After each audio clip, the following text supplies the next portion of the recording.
Hey everyone, I have decided recently to start a YouTube channel. It'll probably be the first video that goes up on the YouTube channel, but basically the idea of the channel is to spread the good news of the gospel and also talk about some apologetics because I've been getting into that a lot recently and I enjoy the discussion.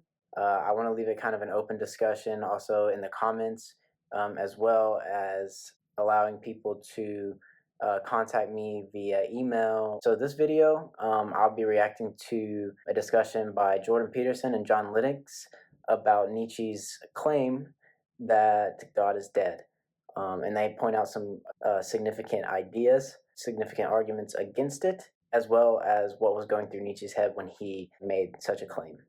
In the late 1800s, when Nietzsche observed that God was dead, it was a very complex observation, because people like to think of that as a triumphalist proclamation by this emancipatory philosopher. And that wasn't the case at all, because Nietzsche basically said that God was dead and we'd killed him and we'll never find enough water to wash away the blood, right? I mean, he knew it was a catastrophe. And he prophesied that three things would happen.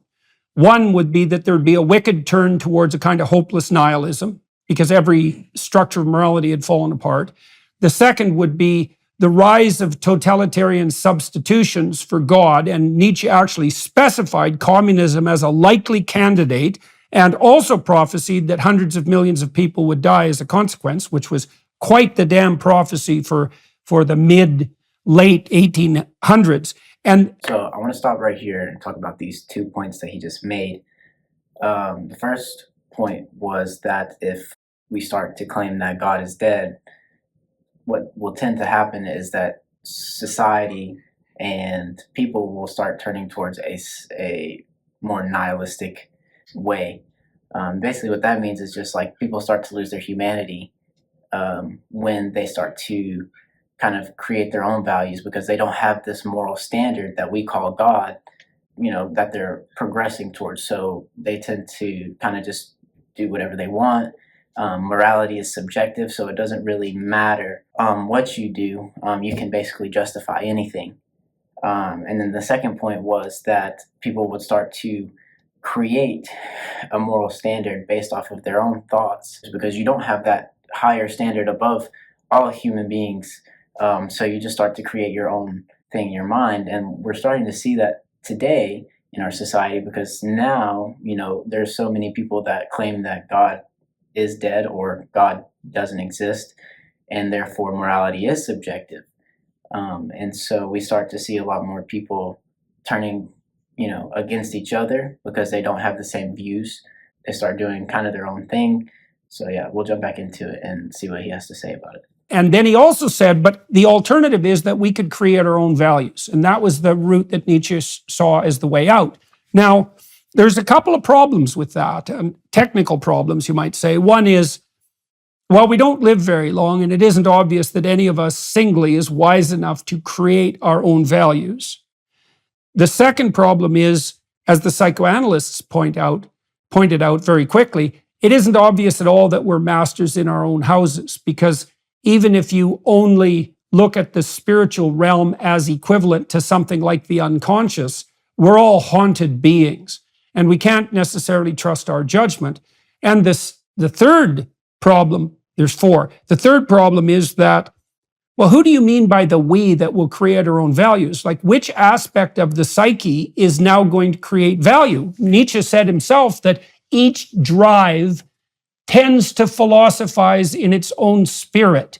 And so in order for us to create our own values in some sort of transcendent sense, you have to hypothesize the hierarchical integration of the psyche towards some superordinate end, and that speaking in some voice. And it isn't obvious to me at all that that would be a subjective voice. I think it would be akin. So what happens with Moses is when he investigates the burning bush, he goes deeper and deeper into the investigation.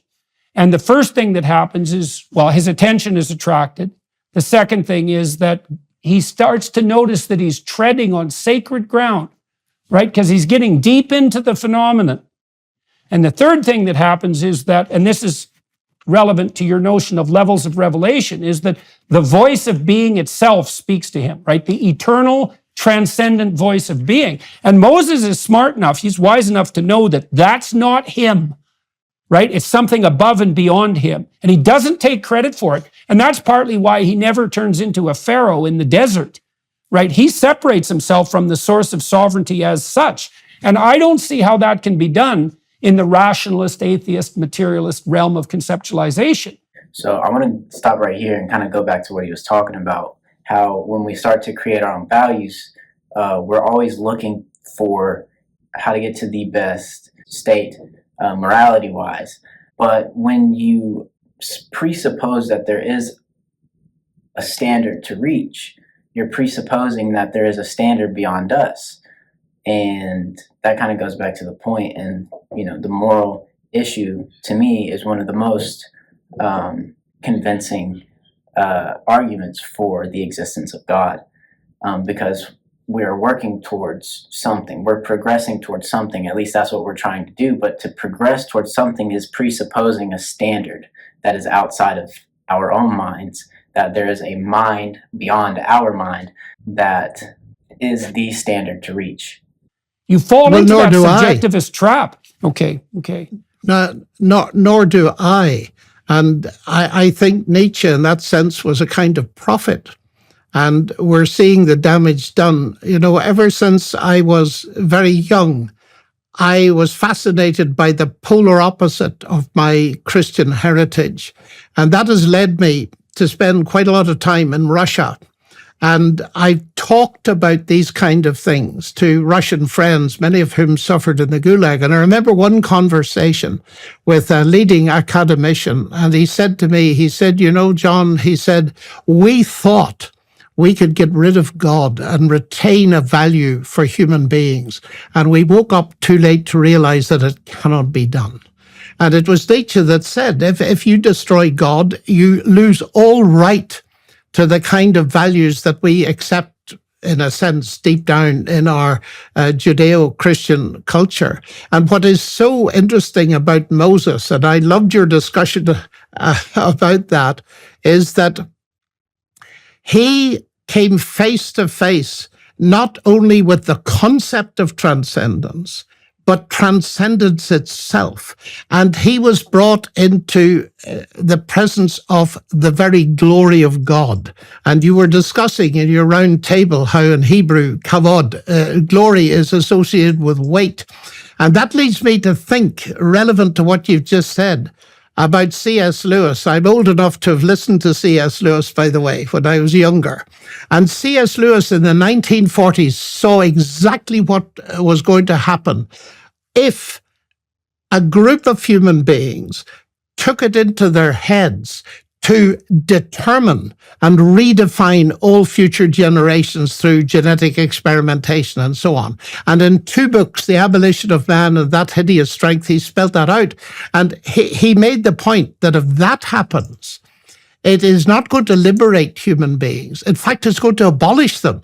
Because what will be created by, say, playing around with the germline is not human beings, but artifacts. And so he writes, the final triumph of humanity, scientists, will be the abolition of man. And it's that I fear is really permeating our culture. I mean, the Caesars in Rome and the Babylonian emperors who thought of themselves as gods looks pretty trivial stuff compared with this insidious teaching that's around in particularly the Western world today, that we are actually all gods and we ought to rise to this. And the only way to rise to it is to reject the transcendent completely. There is nothing above us.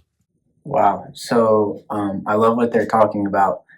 Society at least acts like there is some standard that must be reached.